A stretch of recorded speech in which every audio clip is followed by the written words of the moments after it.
Hello, everyone. We are back. The V-Day hour is back. I am so excited to see the guests that will be joining this session.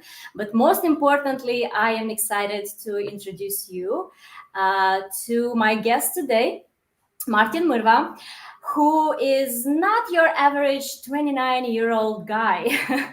He managed by this time to visit 86 countries. And the good thing about this is that he's not planning to stop here.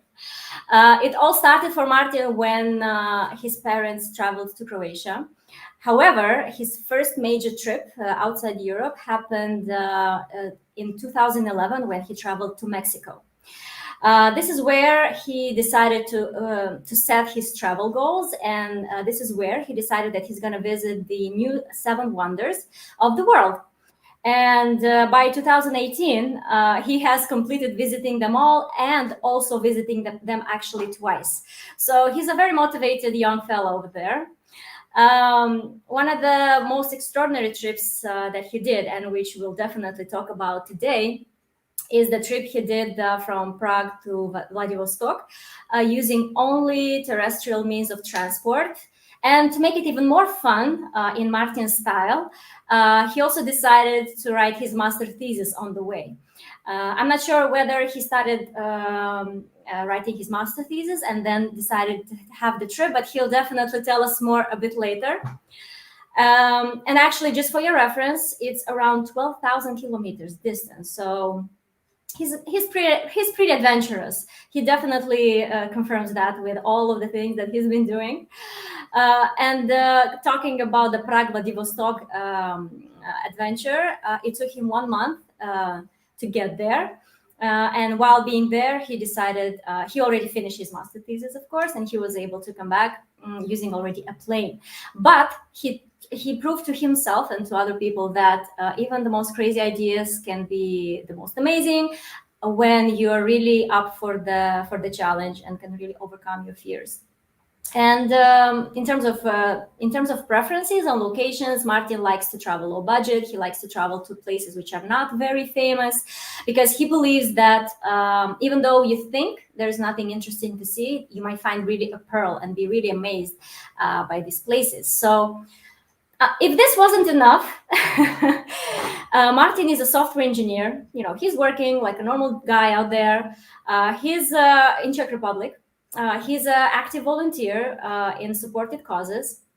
He speaks several languages, so he's a multilingual guy, and is truly an inspiring individual. And I am so excited to have him as my guest today. Martin, welcome.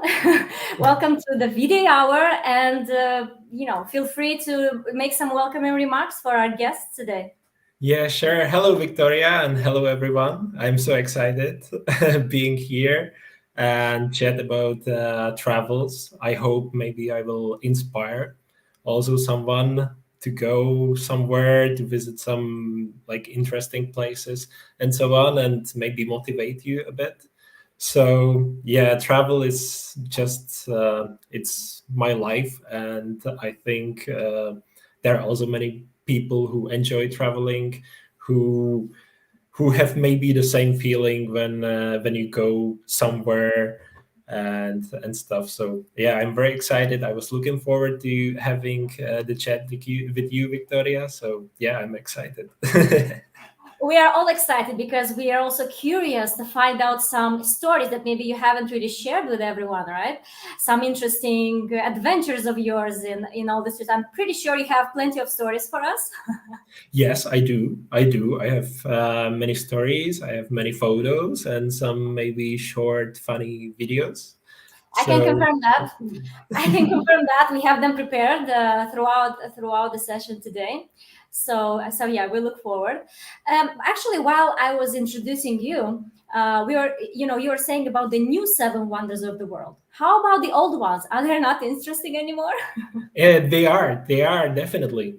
They are the original ones. But the thing is, the bad thing about the original seven wonders are that many of them, or maybe all of them, do not exist anymore because they have been destroyed. So there are places I would love to visit, but it's not possible anymore because they do not exist.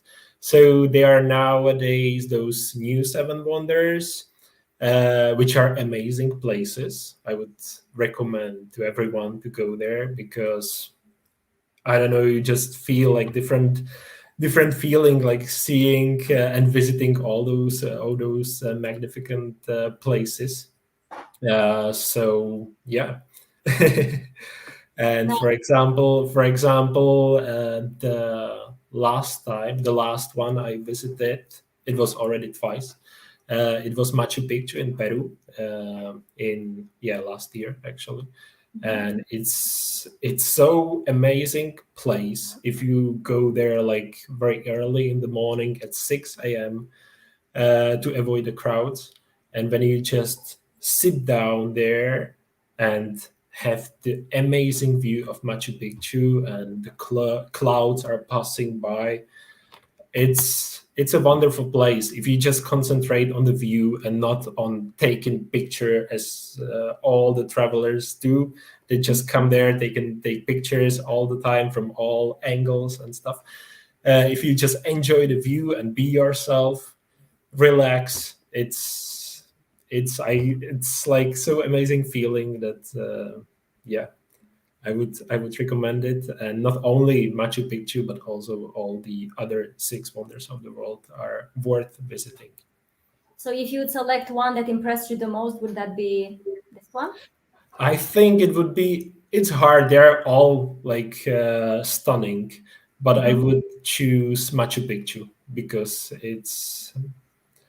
I don't know. It's not only the place like Machu Picchu, but also the nature, the surrounding. If you go there, travel through the mountains, it's the nature is so beautiful that it's like magical place. It's like I don't know, because many people or the people didn't know that place quite long time. Only the Quechua people used to know it, and then it was discovered in the last century. So it's still like, yeah, I would recommend it to visit it. Yeah, for sure. But I also know that in Peru you also had some difficult situations, right? On Yeah, the you're right. You're right. It's all like when you travel in Latin America, there are some situations that can happen that are hard, that can surprise you. For example, it was actually last year, like beginning of 2020. I traveled in the north of Peru, in city Mancora, and I was walking from the beach with my girlfriend, and then suddenly like a motorbike was approaching us in some like street. There were not many people, so I heard like a motorbike coming.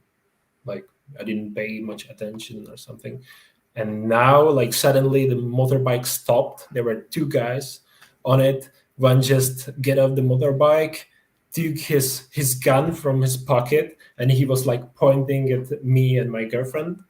So that time we were like shocked.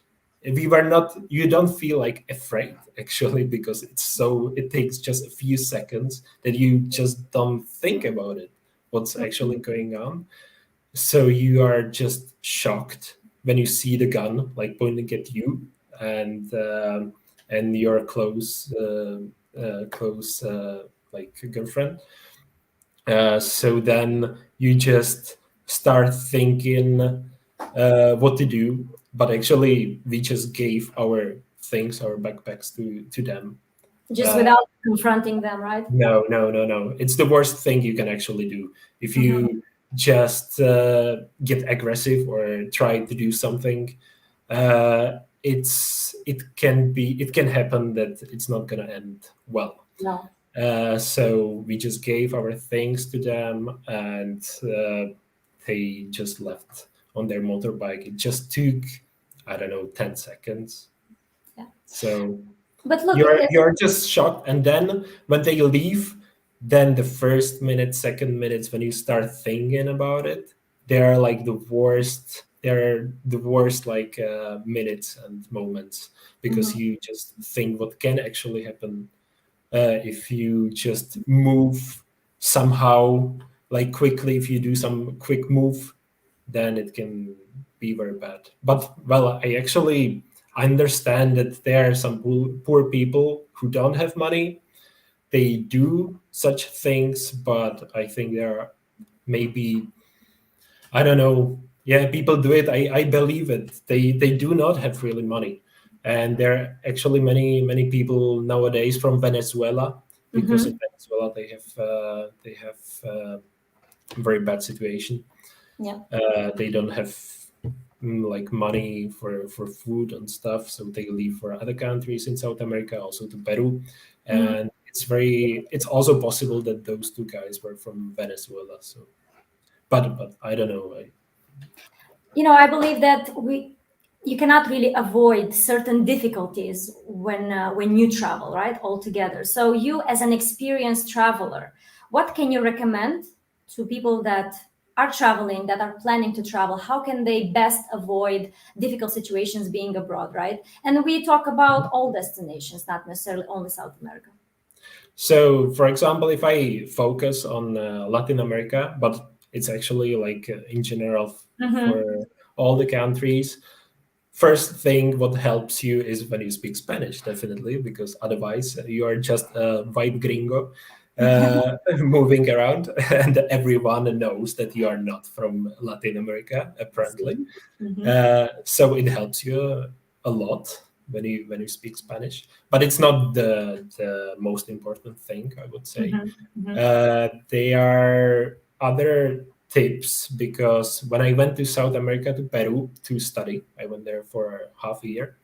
We had like 2 hour course or training arranged by the university, and they were giving us like instructions how to behave, what to do if some difficulties Mm. appear. So what I actually do is that you need to have a wallet, with no cards, just some cash inside, nothing else, no ID, nothing, just a Mm-hmm. wallet with some cash. It can't be like it can be too much Okay. because you can't, if they steal it, you can't regret that it was like too much cash inside. But it can be like nothing because they also sometimes check it if they steal it, that you that they get something.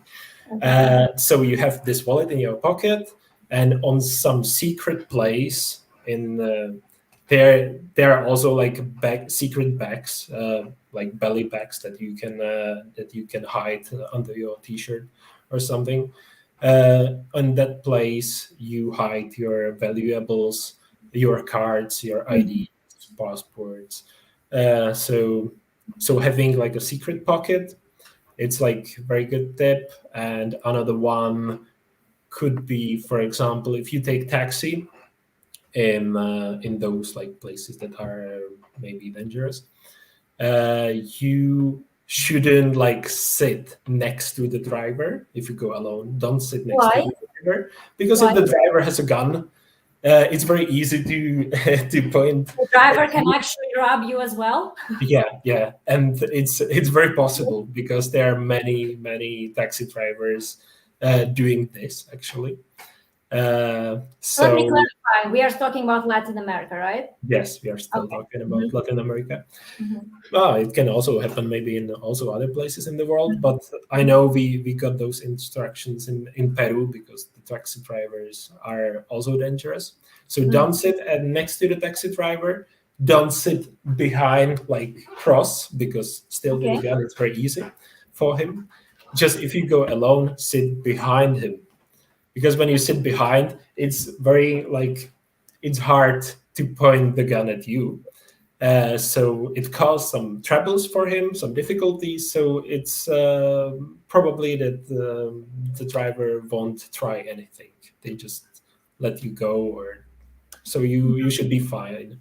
I do it all the time like this, and I never had a problem in a taxi. So yeah. Okay.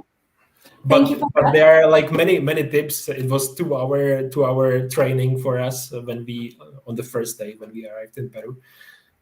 So they were like lot of tips So if you because would generalize it like worldwide, right? When you want to travel and you want to avoid, challenging situations, can you name like top three or top five tips that can be relevant across? yeah, definitely ask locals. Ask Mm-hmm. locals because they know if there are some no-go zones because Okay. in big cities, big dangerous cities, it can be dangerous, and there are some streets where you shouldn't go during daytime or nighttime. So you Mm-hmm. locals definitely know it. When I traveled in Guatemala City, there are many like no-go zones. So I was asking locals; they were telling me what streets to take during the day, what streets to take during the night.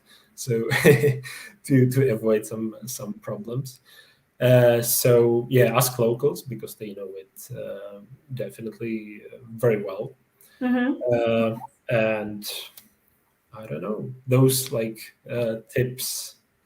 Um, Maybe yeah, just learn some words in the local language that help Mm-hmm. you.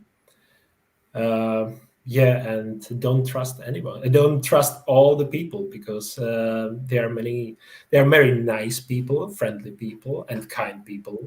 Luckily, I've met many of such people, Mm-hmm. so they will help you. They are very nice, but in every place of the world, you also find some bad guys who just try to get some money from you, take some take an advantage from you because you just look like a foreigner. You're white, so it's like what they see, like moving wallet in their country, so they want to take an advantage. So, but it's not all the time like that. But you should be very careful because some situations can happen as well, like What this. about accommodation recommendations? So, would you prefer hostels, hotels, Airbnb, couch surfing? From your experience, what has been the most reliable source of accommodation? For me, I always choose, or usually tend to choose hostels Mm-hmm. because they are cheap, they are everywhere, and you meet a lot of travelers there. So if you want to just chat with other travelers, get some tips about traveling, because when you go somewhere, you meet people who do like similar things, who look for visiting same places as you, and they can give you like very reliable and very cool tips what to visit, when to go, where to go for food, and so on. So hostels, I would say, and there's also a friendly atmosphere, so you just chat with them, have some beer, and I like the relaxed atmosphere. So So, for social I connections, go to hostels. yes, yes. I don't go to hotels because they're apparently like more expensive, and if you travel on low budget, you can't like stay every day in a hotel. And the couch surfing, I think it's a good idea, definitely. If I do not have like experience with couch surfing so far, because my itinerary is quite flexible. I can't really plan what I'll do next day, where I go, where I stay. And I think it doesn't work like, hey, I decided to stay here today, so I'm coming in 2 hours. Can we do it somehow? Uh-huh. I think it's not a good way because uh, if you are like flexible and don't have a fixed plan for every day, it's I think hostel is the best because you just book it and you just go there. So yeah, but I think couchsurfing is a very good idea. I think many travelers use it, and if you know a few days in advance where you go, you can save good money on it. You can meet local people. Why not? Very good idea. Mm-hmm. Thank you for that. And looking at you and see how you explain, and also knowing your background a bit. So you're an IT guy, right? You studied electrical engineering and also studied at VSHE, economics, finance, actually.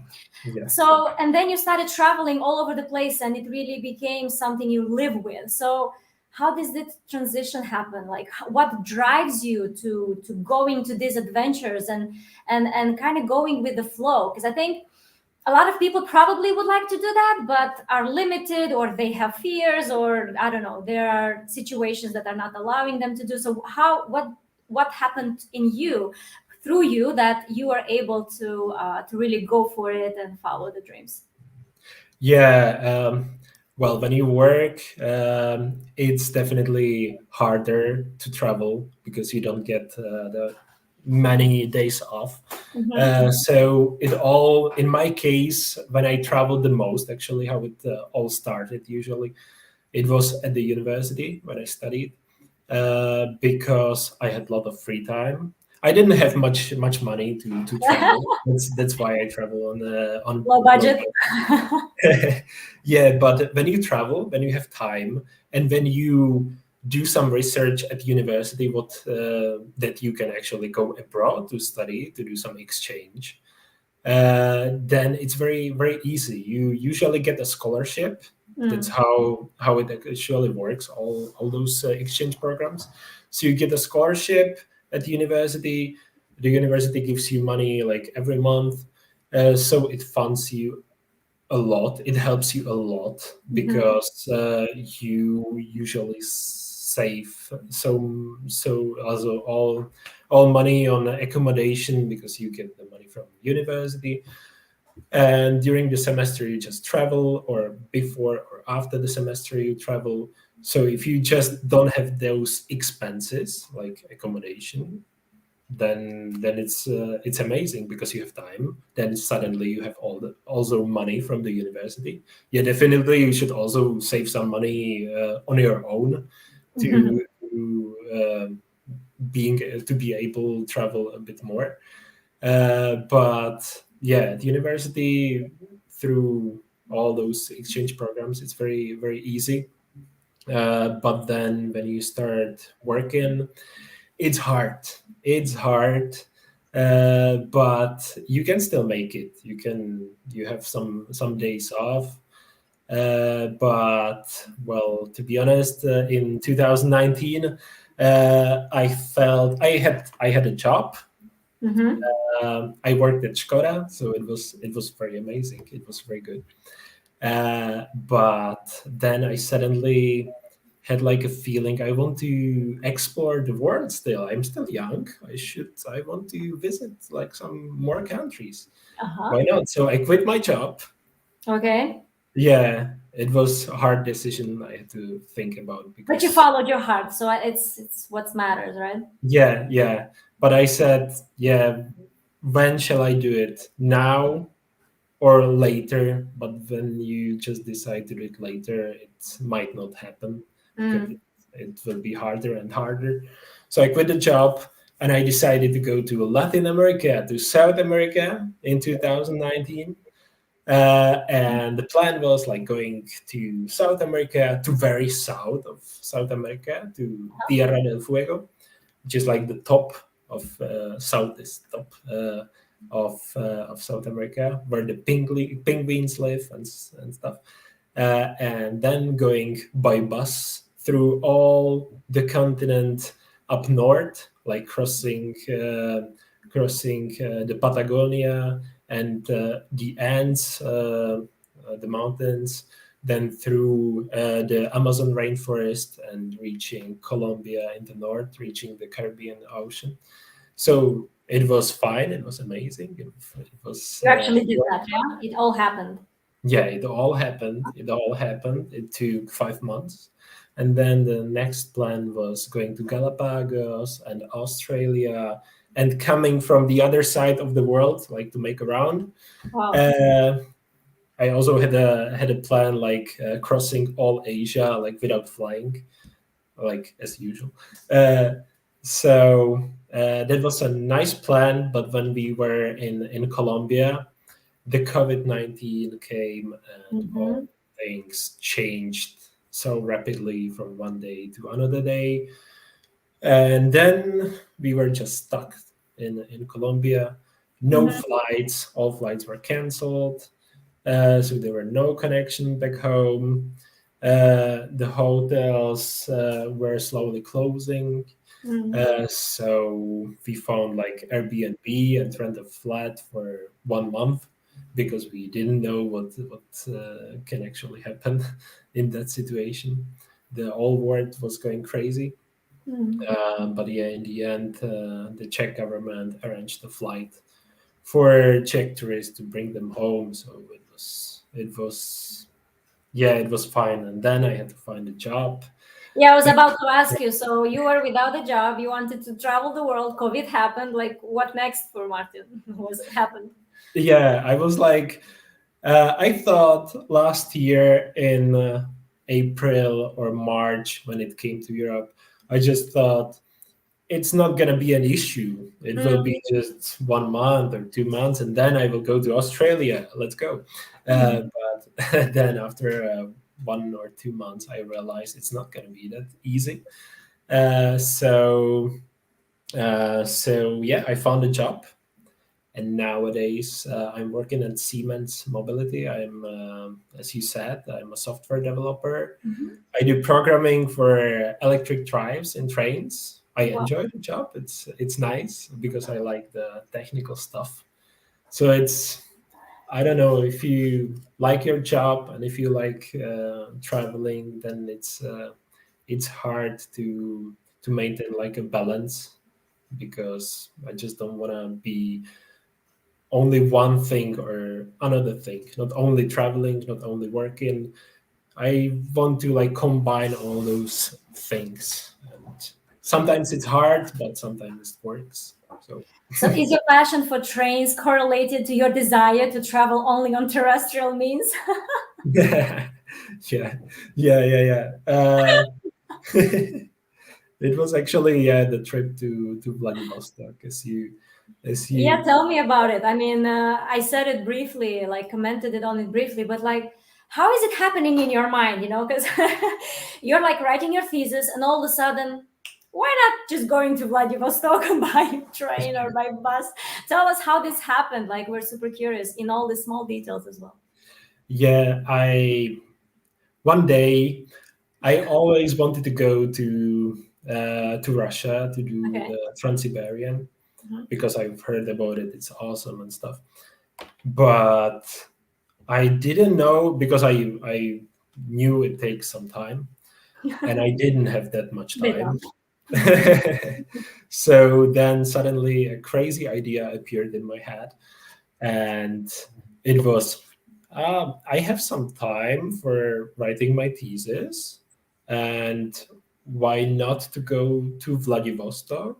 It's like it sounds crazy a bit, and I decided not to fly at all. So I went in Prague. I went just to a bus station. Here, I took my huge backpack and I just sat on the bus and I went all the way to firstly to Russia. So I went to Poland. I went to Lithuania, Latvia, Estonia. I visited some By places on the bus? way by By bus? bus. By bus. Then I took my last bus to St. Petersburg, to Russia, and then I started traveling by train. So from St. Petersburg, I went on train through all Trans-Siberian up to until Vladivostok. For those who do not know where Vladivostok is, it's just next to Japan. So if you imagine the distance, maybe Victoria, maybe you have the picture of that trip, like from Prague to Vladivostok. Yeah, one moment. I'm looking Yeah, for it. Yeah. You can go on. it's about 12,000 kilometers, and it takes some time. If you go from Moscow to Vladivostok without stopping, without like getting off the train, it takes 7 days. It takes 7 days. But yeah, I made some stops. I made some stops. This on is the the way. picture, guys. In case Yes, you're yes, wondering how far away is it. yes. This is the picture from Prague to Vladivostok using bus and train.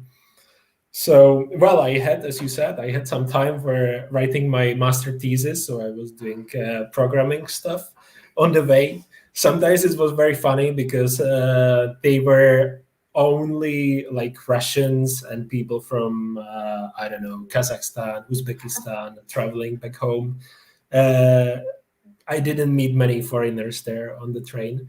So those people just looked at me and came to me and wanted to talk to me, but they didn't apparently speak English, but they spoke Russian. And with my basic Russian, I was able to understand and talk to them as well. And they were looking at me like what I am doing with my laptop that I was like programming. And one guy from Uzbekistan, he came to me and said, "I have laptop here. Can you play some film for us?" And I said, "Come on, I need to write my thesis." Yeah, I So was about to yeah, ask you if you have some funny stories from the train. So yeah, thanks for sharing. yeah, yeah. And then actually, it was also funny that all those guys from they were like five guys from Uzbekistan in my coupe. We were talking. We were actually going like I think 3 days. It was 53 hours trip without getting off. Oh And my God. then we arrived in Khabarovsk after 3 days on a train. And then they get off, and the police came to them and they arrest them. So I have no idea who they were, but they just went to the police station after getting off 3 days on a train. So Okay. yeah, that was also funny. Okay, great. Anything else that you want to share from this amazing trip? And how was it actually the feeling of finally arriving at the final destination? It was amazing. It was still like on the way when you open your Google Maps and see the location where you are. Then you are actually moving, like spending the time on a train. That you are still moving, like you are now like in the middle of the way, and it's like, yeah, I made like half of the trip already. And then when you arrive in Vladivostok, those like 12,000 kilometers, then you just say, yeah, I made it. I made it. Why not? Like even like crazy ideas can come true if you have like this idea writing thesis, traveling by train like to the other part of the world, then why not? Then it is possible. So yeah, What even is the first thing you did in Vladivostok after you got off the train? I had a beer. I had a beer because it was so good feeling that I made it. I just went. I get off the train and I took a beer in a pub. So it was really, really, really cool, and it's nice place, Vladivostok. But it all took 1 month, and I made many stops on the way, many Russian cities. So How and the long did you people are stay there? actually so nice. How long Yeah. did you stay in Vladivostok? In Vladivostok, it was like all the time when I stopped in a city, it was usually for 2 days. So I Hmm. visited the cities. I planned like maybe 10 stops or 12 stops on the way. It was always like 2 days on in that city or Lake Baikal, also Hmm. amazing place. Wow, yeah, that's a Yeah, must do, I believe, right? It's amazing. yeah. The lake. It's just so clear water. It's drinking water, so you can just Wow. put your hands into and just drink because it's so crystal clear water. I haven't seen such water before. And by the way, so after being there, you decided to go back by plane. Wasn't that weird after traveling like It 1 month? was, it was, but I couldn't like. It would be already like too crazy, like going back, going back by train. So I had to fly. I also didn't have much time, free time afterward. I had to finish my thesis and and have the presentation. Do you think this? So Yeah. Do you think this like whole trip actually helped your master thesis writing, or do you think that there was many distractions along the way? I think it helped me because I had time. You know, when you travel on the train, have nothing to do.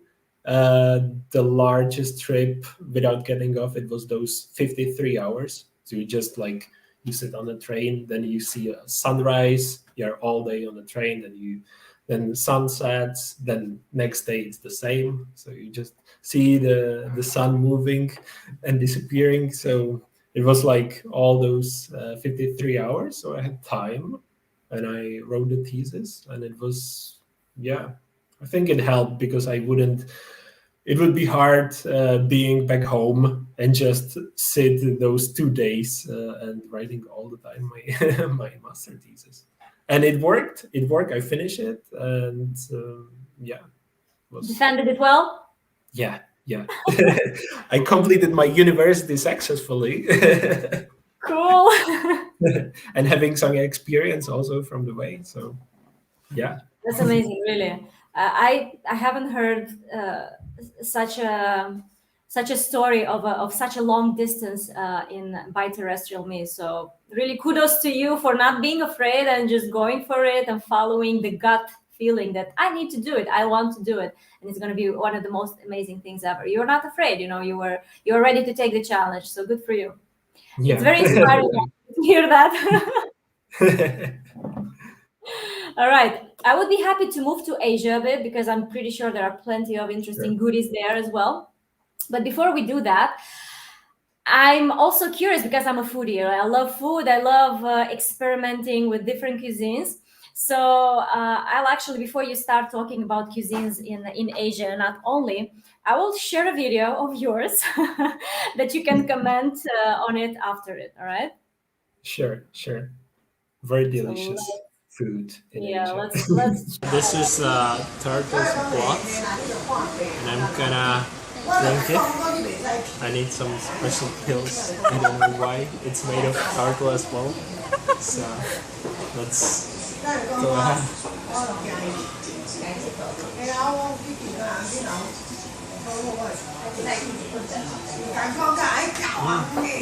Interesting taste. Okay. Yeah, you can stop it. All right, Martin, I would like to understand what was that about and where exactly did this happen? Yeah, this was a video from Taiwan when I went in 2015. And the video you saw, it was that I was drinking blood, turtle's blood.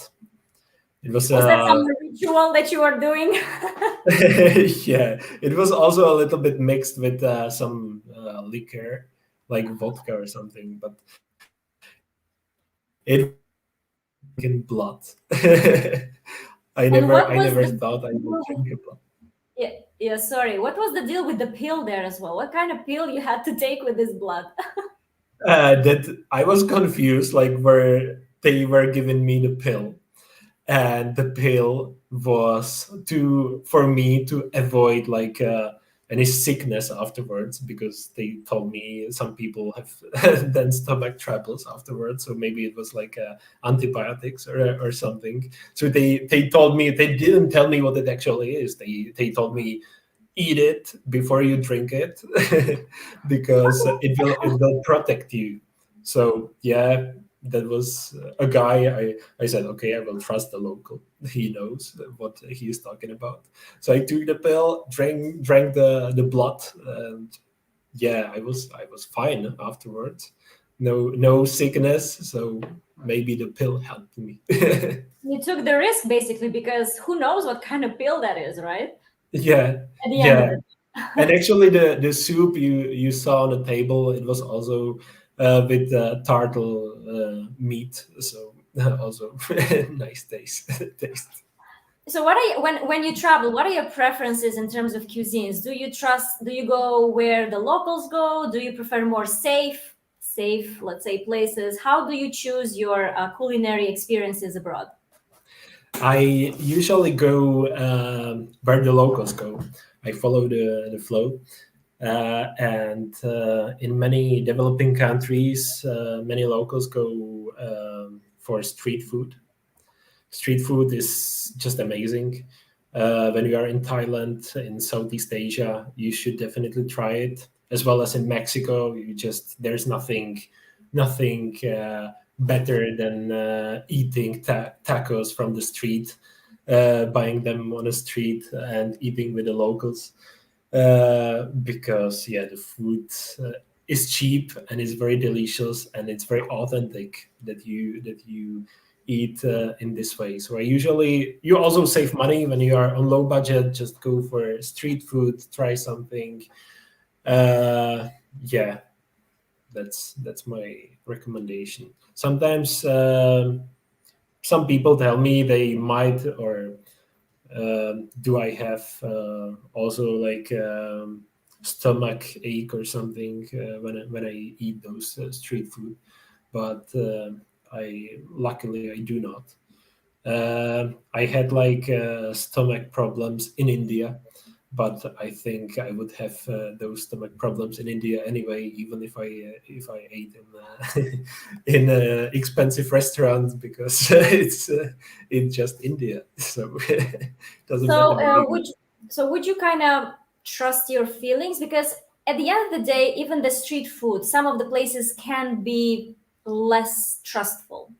So how do you just trust your gut that probably I feel that, like, how to, for people that probably are not that experienced and potentially can get stomach flu, right, from these places. Yeah. So what would be your recommendations in such cases for more what I do, or I try to do it. Sometimes I just go without thinking, but when I behave smartly, I just look at that stall where they sell the food, and just check if they follow some good like hygiene. So you trust your gut, basically. Yeah. I just look at that food, if what they do, if they even wash the dishes, or they just take it. So that's like a visual check before I eat. But then I just don't think about it, and I just enjoy it. And I guess the smell, right? If the smell is appealing, probably it's a good sign as well. Mm-hmm. Yeah, definitely. The smell tells you also a lot. And actually, on this positive note, I'm going to share another video from Asia that you shared. So I'll be happy to show it to our audience today. All right.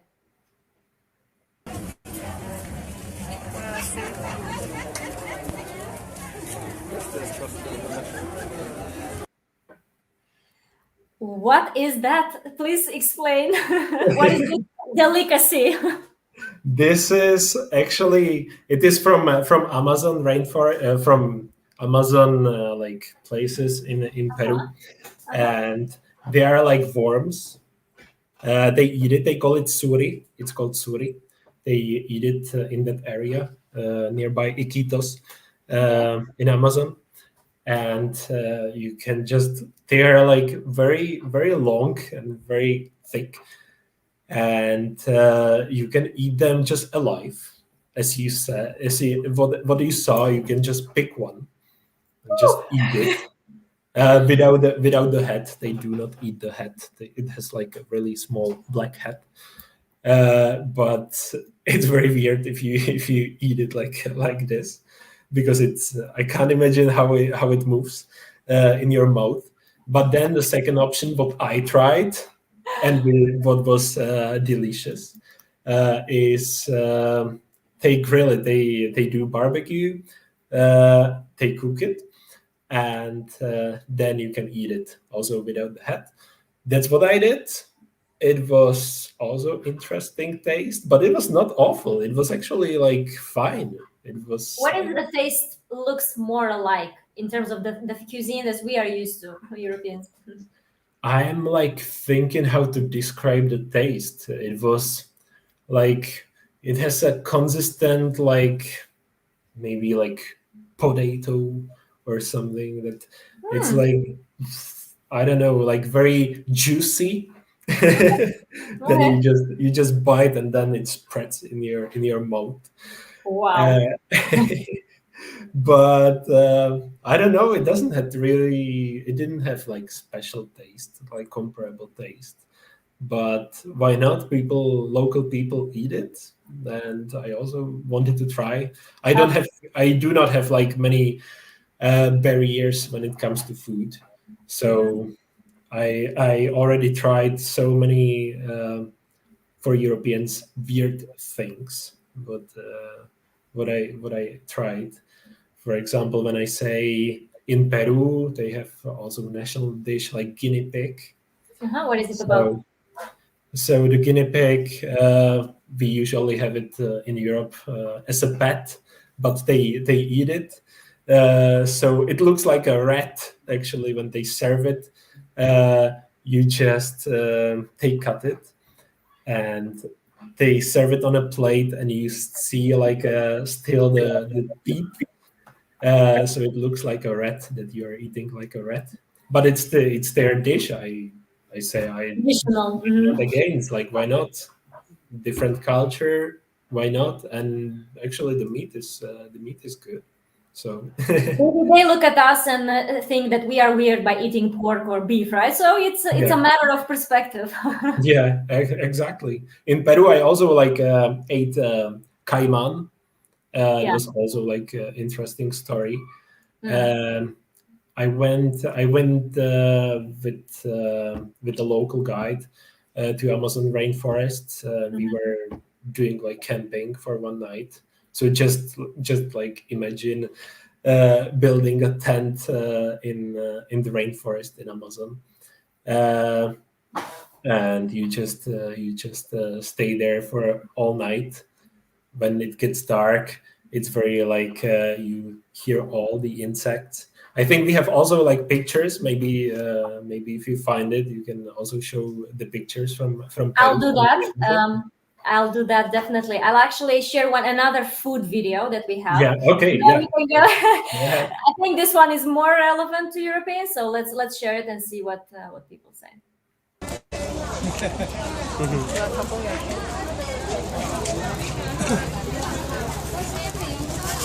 To send a picture my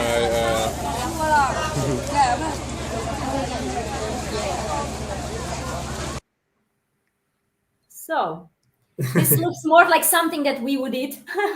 Yeah. Yeah. It's it was also this was really delicious. Actually, it was a chicken head or something.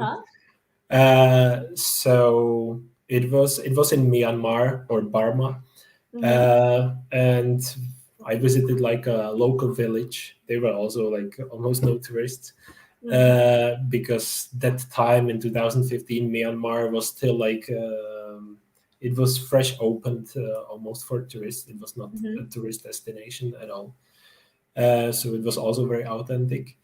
And you just see what they eat. Also interesting things, but this was actually delicious. I would if I saw it now, I would take I would take another one, another Or piece. you can just grill it at home, right? Yeah, yeah, exactly. Why not? Okay, tell us. So I'll tell you the next question, and then I'll actually share the nice pictures as well. So tell us one of the most maybe unbelievable stories that happened to you while traveling in Asia. What was the most fascinating for you in that particular area? And if you have any particular story about the region, then you can share that as well. Yeah, like in Asia, when I focus on in Asia, I have like very weird story, maybe funny. Now when I think about it, it's also a funny story. But the time it was weird. Yeah, I was in Myanmar, still in Burma, Mm. uh, and I went from one city to another by bus, and it was bus full of local. There were no tourists at all, uh, and uh, and it was already night. It was dark, Mhm. and then I was like half sleeping. I didn't pay much attention. There was a guy getting on the bus, and he went like to the back of the bus. He stood up and went to the back of the bus. I didn't pay much attention what's going on. All right. And then I just smelled like awful smell. And I didn't know what it was. And then I looked at the back, and that guy was on the bus, like sitting at the back, and he pooped just inside the bus at the back. And the smell was so awful. Like we were shocked, like all people on that bus were shocked what's actually going on. And then the driver just stood up and opened the door, took that guy, and just smashed it like outside of the bus. It was in the middle of nowhere. In Myanmar, there was like a field. It was maybe 2 a.m. And he just closed the door, and we went with that amazing smell. Oh my God.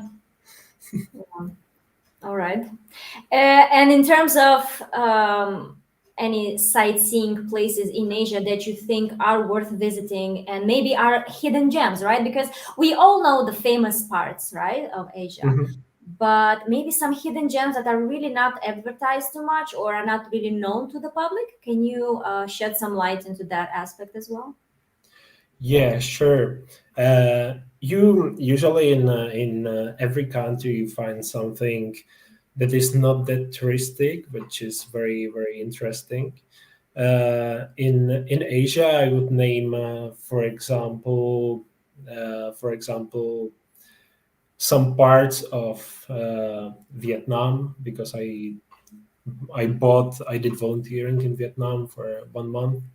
And I bought a motorbike in Vietnam and went through many places. I visited also like not tourist places. And when you go on motorbike through some villages, then just people look at you, stare at you, and you just feel, or you know that it's probably the first time when they see like a tourist in their village. So it's something I can't really describe, because it's just people touch your skin. Children come to you, they touch your skin, your hair, because they have all black hair, so they touch your hair, your skin. So it's like it was funny, but as well very authentic and very nice experience. And in Asia, like those hidden places, what you were asking, are also many in Myanmar. But now the situation is maybe a bit harder because of all the demonstrations and stuff. Yeah. But there are many like still hidden places, not tourist places. So, but in every country, when you do some maybe research or ask locals, you usually find some places that are still like hidden. Exactly. So if we would move across the globe, right, in all the 86 countries that you have visited, can you actually select the top three that really made an impact on you and your life and your perspectives in general? Yeah. Um, you know, it's very hard to compare places in Asia, in Latin America, in Africa or Europe. They are so different. You can't really compare them, because they have all those places have something special. But if I have to pick, I would definitely choose Latin America, also in general. For example, Bolivia, because there are so many amazing places in Bolivia. In Peru as well, because you have in Peru you have actually like everything. You have mountains, you have beaches, you have Machu Picchu, and the variety of the nature is just amazing. So you see, like this picture is in south of Argentina, so it's very close to Antarctica. So you It's see very like cute. And you I also see like know. untouched nature, like it's amazing. seeing them. Sorry to interrupt here, but I know that you're also doing amazing pictures, and you also managed to get like 18,000 followers on your social media on Instagram with all the amazing pictures that you're traveling and sharing, with the world, your experiences in traveling. So, is that a hobby or is it more professional now? The photography? No, it's a hobby, definitely. I'm not like a professional photographer. Like this Nothing. particular picture is incredible, really. This is amazing. This is a place in Bolivia, but it is a salt lake. It's called Salar de Uyuni, and Wow, it's just a place covered by salt. It's all what you see is salt. wow, It's about 100 kilometers long, so you just don't see the end. wow, And it has two periods during the year. First is like a dry period. Then it's very white. It's just imagine a salt on the ground. it's incredible. And then it comes the rainy season. This is the rainy season, Mm-hmm. and the ground is then covered by water, and it looks like a mirror. So this Wow, is it's really amazing. that's it. Seriously. Yeah. Wow, and this one as well, right? Yeah, that's It's also in Bolivia. Lama. Mhm. Yeah, this is also Bolivia. This is my friend Lama. I see, I see. So thank you. So I just wanted to say basically that talented person is talented everywhere, right? So if you wanted to do photography, you can easily do that because you have a good eye, and definitely the pictures you're sharing are truly, truly amazing and inspiring. So thank you Yeah. for doing that. Yeah, but I'm a vacational photographer. I just do it for myself. I try to post some nice pictures. This is actually the dry season on the Salt Lake. Uh-huh. So this is how it looks like when it's just covered by salt with no water on it. Oh wow, and this is great. Yeah. Okay. Nice. So yeah, I took those pictures and I tried to post them on Instagram, but it takes long time to post something on Instagram. So it requires some free time, and I know that recently I haven't been sharing many pictures, but I have lots of pictures in my laptop, so I should do it. I should do We'll it. definitely look forward to see some more amazing pictures from your trip. Yeah. But if coming back to the question, right? So we were discussing the top, the top destinations and why. So if you can share more details into that, that would be great. Yeah, as I said, in Latin America, also like the Amazon rainforest, but in Africa, also I enjoyed a lot. South Africa, the safari in South Africa is amazing when you see wild animals moving around you. It's so it's just perfect, like the untouched nature.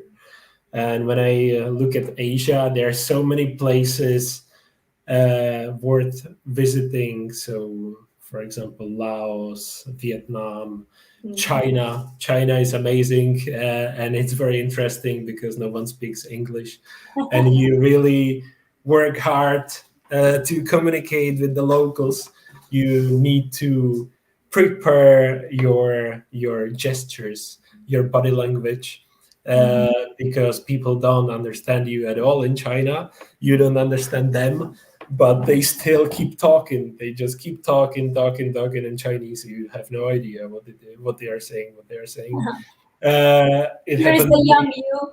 Here's the young you in China in 2012. Yes, young guy visiting China in 2012, and many Chinese people came to me and asked me, "Can I take a picture with you?" Yeah. In Chinese, but I understood. And when it happened, Yeah. then By the way, other people, they made like a queue, and all of them wanted to take a picture with me, with the guy, with the white guy yeah. with fair hair, a tall guy. So they all wanted to take a picture just with me. So I was like waiting the queue was waiting and asking, yeah, let's go, let's take a picture. Why not? So it was nice. I see. So if I can summarize it, then you're really impressed and recommend South America in general, even though there are some difficulties on some parts. But I think if you're well prepared and if you are, up for some situation that can appear in time, then you would really recommend that, right? And then South Africa and Asia. And would you recommend actually people to do the same trip from Prague to Vladivostok? Sure. Because if you do it, you will be amazed how amazing it is. Because usually those destinations, when you think there is not much to see, or maybe those crazy ideas, because I mean, I've met many like friends or people who told me, "Come on, I will not take like 1 month days off and go to Vladivostok by train. I will rather go to the beach or something. I will not waste my free time for countries where there is not much to see." But based on my experience, those countries, when you first think there is not much to see, they are the most amazing in the end because they are not that touristic and just amazing. So then you discover, then you explore something new. This is actually a picture from India. As you know, like in India, they have many cows. Yeah. And the cows are everywhere in the street. You just get on the street, and there is a cow just walking. And this is a moment when I was on the beach, and there was just cow walking next to me, just on the beach. So very, very. Like, Why not? Oh, look, you're in some traditional clothing. Yeah. Also in India, I went to desert. Very, very cool experience. Also, India is something amazing. It's a wonderful country, but I wouldn't recommend it for those people who start traveling. I would recommend it for someone who has already some experience from developing countries. Okay. Because it's very different country, especially when you go on low budget, as me, because you will get sick from food. Definitely, it always happens. There will be people bothering you all the time, and in some situations you will not feel comfortable. So therefore, I would recommend it only for people who have some experience. But in the end, you will just find it so amazing. I see. So if you okay, and here, by the way, it's a volcano, right? Have you been to Indonesia? Yeah. Wow. Yeah. It is a volcano. It is inside the volcano. It was actually the first time when I went inside the volcano. Before I never thought it would be possible, actually. But in Indonesia, it is possible. So it's Ishen volcano. It's in Java Island, not far from Bali, actually. So if you go, for example, to Bali, you can cross to Java on ferry, and maybe you can visit it. But this was very hard, or I don't know, it was amazing, but at the same time it was hard for me to think about the local people who work there, because these volcano, as you see, there's a lot of smoke. Yeah, I was about to ask, what is this smoke about? It comes from the volcano, from the sulfur. It's like the yellow things what you see is sulfur. And the local people go there and take the sulfur from the volcano. They use it then in pharmaceutical industry. But when you go there, you wear the gas mask because that smoke is very dangerous. But those local people, they go there every day. Without the mask, or hopefully with the mask? That's the thing. they usually have the mask with them, but then on the way they just rent it for tourists because they Oh can my afford the God. mask. So they rather get the money from the tourists for renting the gas mask, and they go without the gas mask. And if you Oh, imagine they go there like every single day to get the sulfur, and they inhalate that vapor from sulfur, they usually die like soon. They don't really get old. But this was very hard moment when you realize that this is actually happening. But yeah, the experience going inside the volcano and seeing it was it's you feel like in different world. It was cool. Hopefully they take proper measures, right, to stop it Yeah, and control it a bit yeah, I more. hope so. I hope so. But I have to also say that it was not my case. You see, because on the picture you see a Yeah. gas wearing gas mask, but I was not that bad guy who did what I said. I did some research beforehand, Okay. and I rent the gas mask like from a shop before, Okay. not taking a gas mask from one guy who's working there. So at Okay, least good I did something. Oh, this is still there, right? This is the sulfur Yeah, you're. this is the sulfur what they take. It's actually very heavy, so when they also Mhm. bring it up, the volcano is pretty huge and it's very steep. It's very Wow. It's a hard. hard work, right, to get it. It's very hard work. I see. Yeah. Okay. So if we would, let's say, summarize some of these tips you were sharing throughout the session, so for aspiring travelers, right, that for example are young, or it doesn't even matter, you can be older as well, that you want to explore the world but you don't really know where to start, so what would be your recommendations for these people? My recommendation would be just don't be afraid, Mhm. because yeah, you don't have to speak perfectly English. You don't need to have like special skills. Just don't be afraid and make the first step and go somewhere. You can start in close to your home country. You can go to travel in Europe. It's very easy. Then you can go to some destinations that are not hard to travel in. You can go to Thailand because there are many tourists. You will not have maybe that special like feeling that you're in some special like hidden place. But it gives you like experience from traveling, and then you can go further and further, visiting new places and new places. This Yeah, is so this is actually the a map. picture. Yeah, Yeah, yeah. this is the map of those places I have visited so far. 86 countries, and I hope it will still go up. Mhm. So let's see. So if you would go back in time, would you change something from your years of experience in traveling? And if you would change something, what would that be? Maybe I could have started earlier to travel. Maybe it would be more places visited. Hey, you already Uh, have 86 countries. Are you complaining?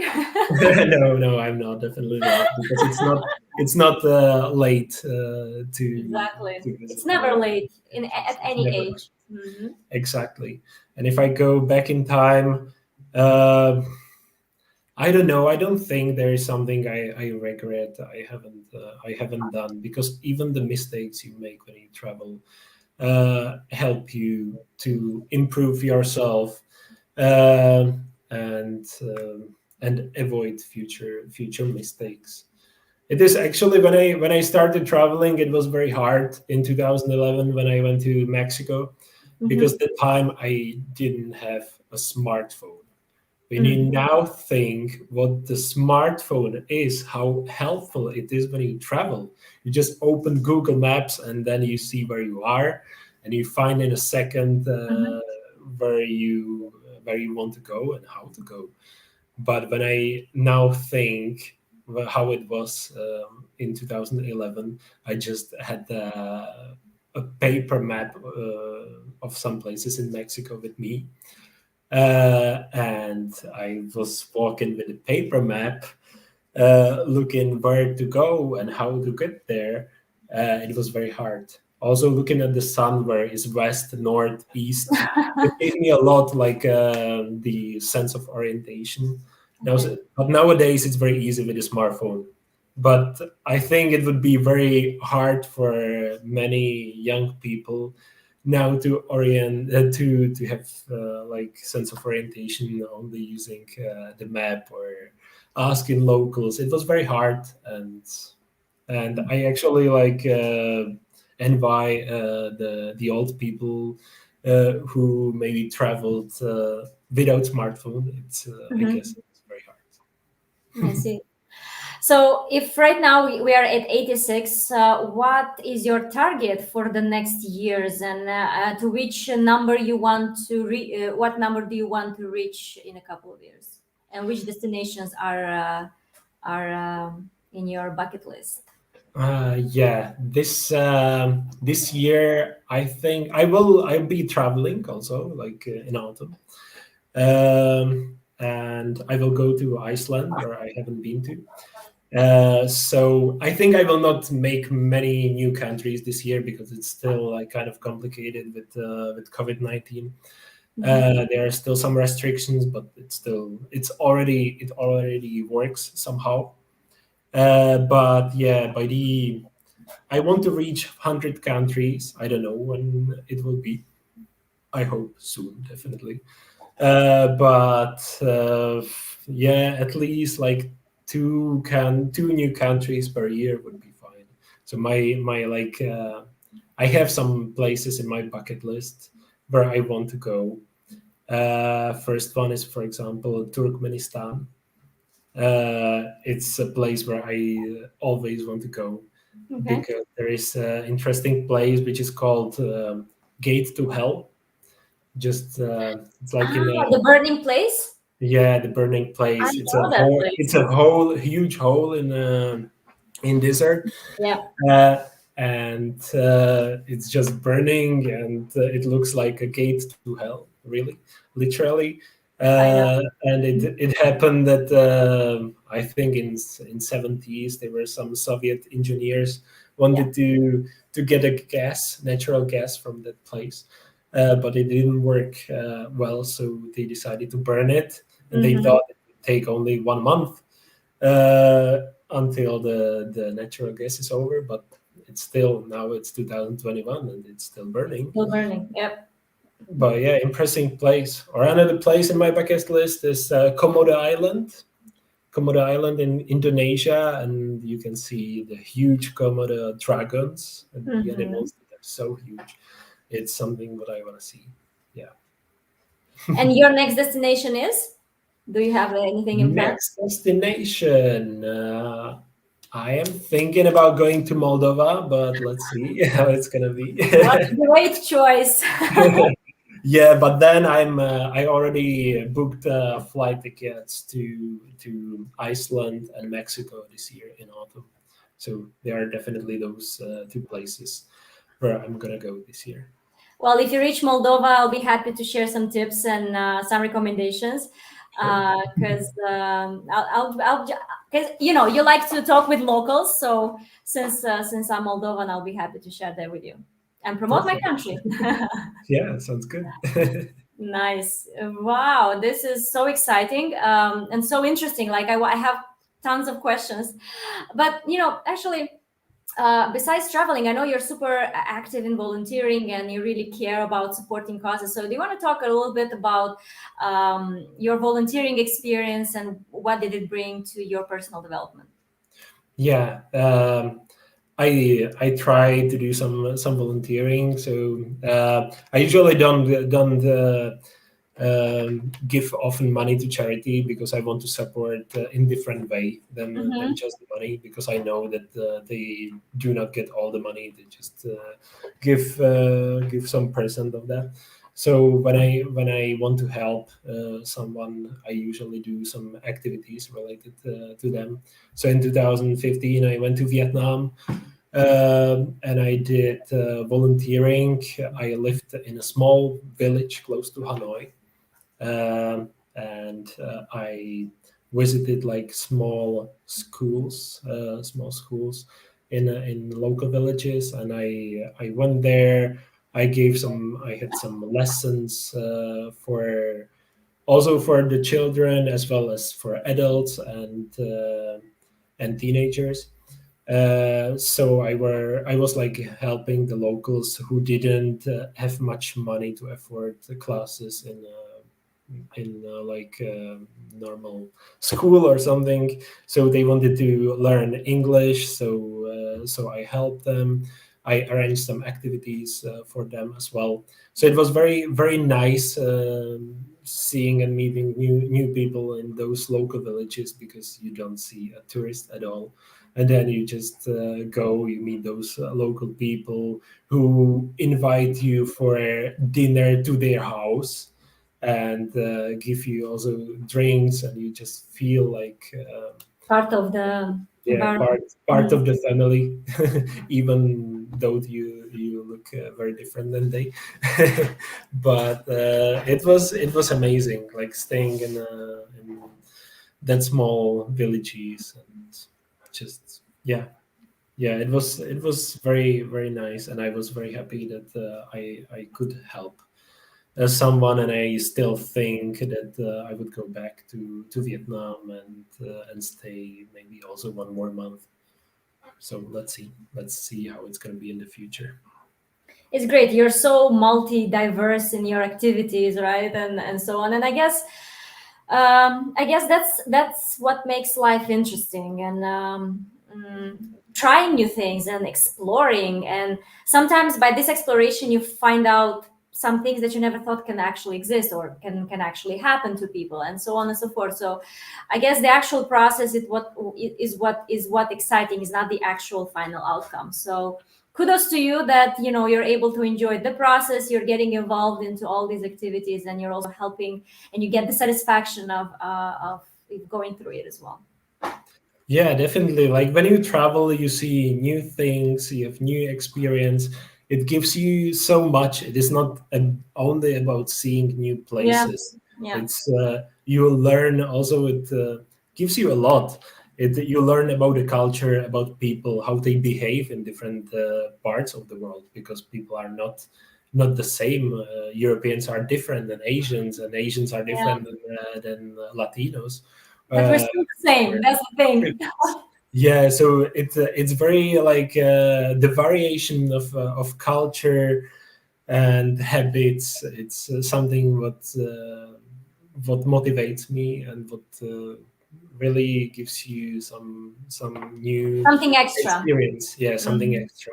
Exactly. And then you get also motivated to learn new foreign languages, to improve yourself. And yeah, traveling is not only seeing new places. It's everything else is also. is you becoming better by exploring this and enlarging your horizons in general. Yeah, exactly. That's how it is. On this high note, I want to go into the section that I'm having every time in my sessions. It's called Truths and Myths. So I'll be happy if you can provide us some insights into some of the stereotypes that are kind of flowing around related to traveling, and not only. So I hope you can shed some light and help us understand a bit more. Yeah, go ahead. So let's start with this. Let's start with the fact that a lot of people think that travel is expensive. What do you feel about this? That's actually, yeah, this is a very common thing what people think, but travel is definitely not expensive. It's a myth. There are many people who tell me like, oh, I wish I could travel as much as you, but I just can't afford it because I do not have enough money for traveling, because it's very expensive. But those people are holding, for example, their new iPhone in their hands, and say they can't afford traveling, but they can afford the new iPhone. There are many people like that I have met. But traveling is not definitely it's not necessarily expensive. It depends all about places where you go, and it depends on your priorities, definitely. Because some people have some priorities staying in luxury hotels, eating in expensive restaurants. So then it costs money.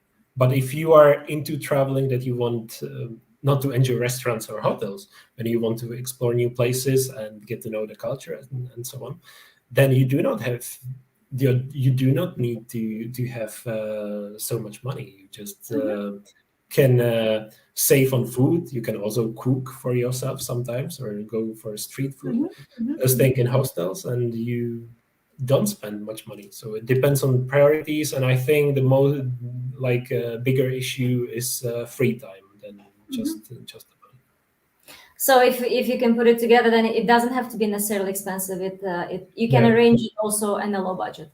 Yeah. If you plan your budget, your cost, what do you want to spend, and then you strictly follow it, you will not spend much money. But it is not for everyone.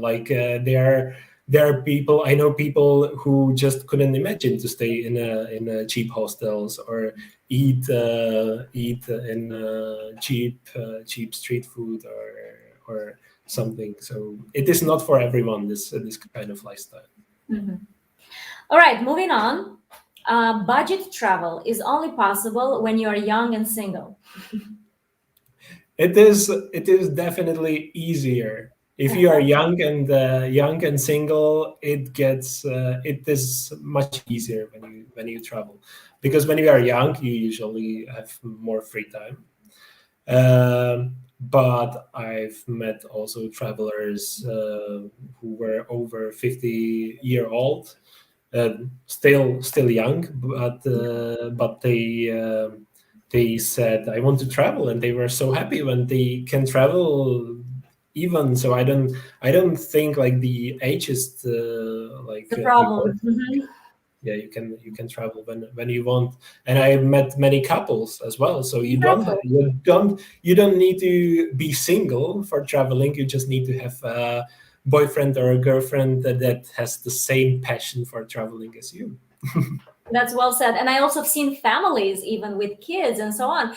And it doesn't have to be an impediment, like, oh, because of the kids, we are a bit restricted. No, you can plan it in a way that can be also exciting for them. It's also going to be an adventure for them and exploring these new places. So it's really about perspective, how you put things and how you organize them is definitely possible. Yeah, I definitely agree.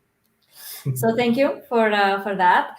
And also, we touched upon this a bit today, but I want you to also confirm: flight tickets are always expensive. They are not. It's also a myth.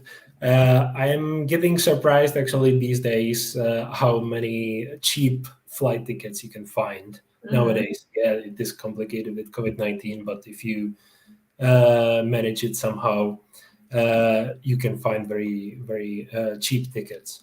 For example, 2 weeks ago I went from Prague to Warsaw, and I paid only €7 for the flight ticket, which is much cheaper than going by bus. And for example, in 2017, I bought a flight ticket it was one trip, from Italy to South Africa, from South Africa to Dubai, from Dubai to Thailand, and from Thailand to Ethiopia, and from Ethiopia to Italy. Okay. I stayed in all those places, and the flight ticket was about €300.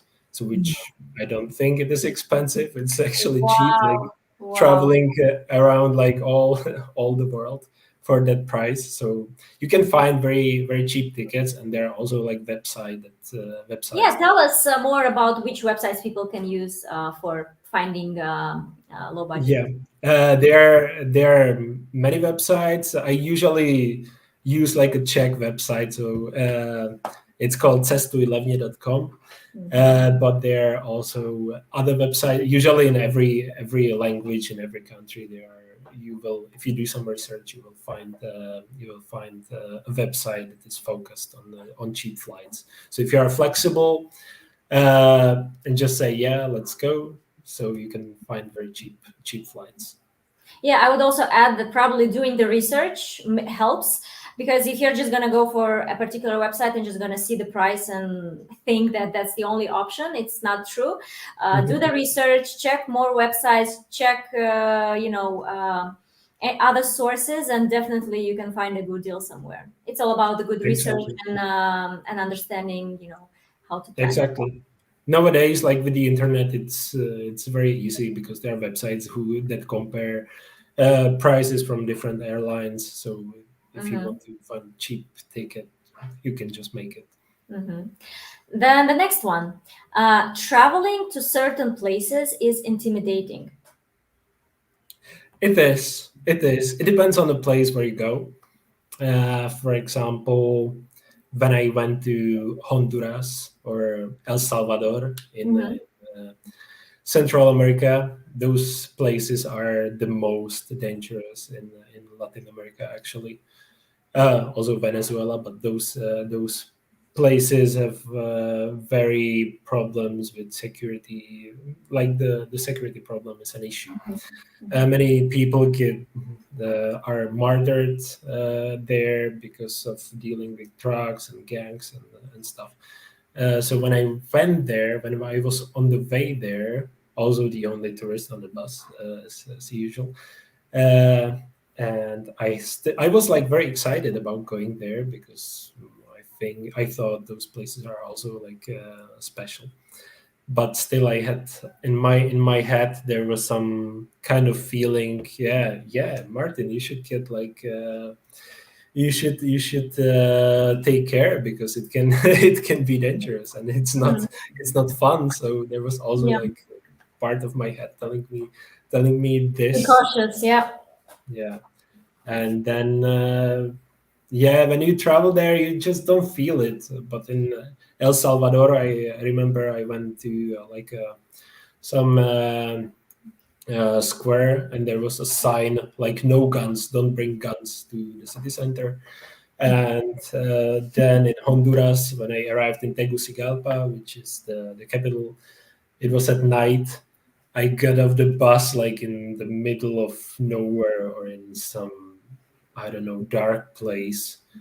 And then I had the huge backpack on my back, and all the people stared at me because they were like, I saw from their faces, hey, a gringo is coming to our city.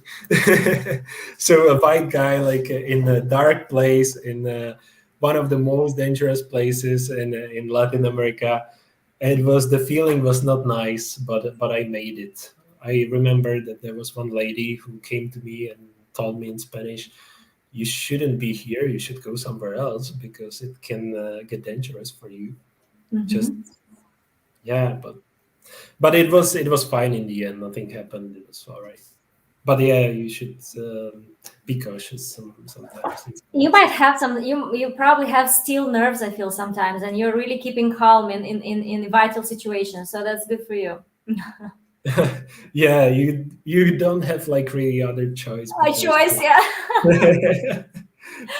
what you have to do. Yeah. And the last question that hopefully you'll answer us: is English spoken everywhere you go in the world? No, definitely not. I wish it was really, because it would be very, very easy, very helpful for me. But there are places where people do not speak English, I would say, at all. Usually, in Russia, there are not many people who speak English, or Russian-speaking countries. In China, it was so.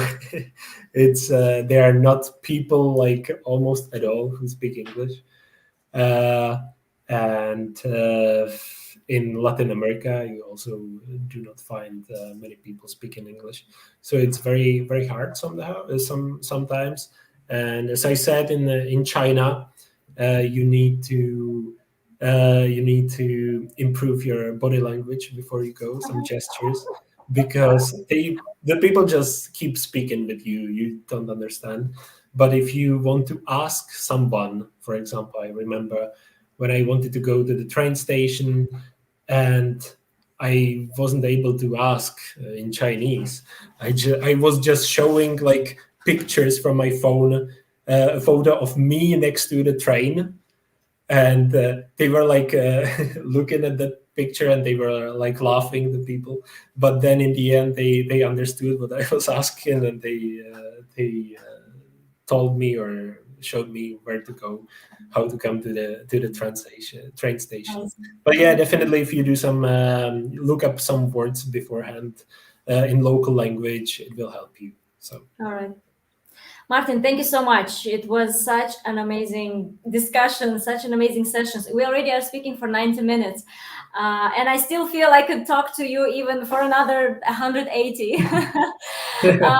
Before we close, I wanted to maybe give you the floor for some conclusive, maybe suggestions, remarks, tips for everybody that are watching or will be watching later on. yeah, I would say if you want to travel, it's never late. You can start when you want. Just don't be afraid. Don't be afraid even if you go traveling alone, because then in the end you will see it's amazing.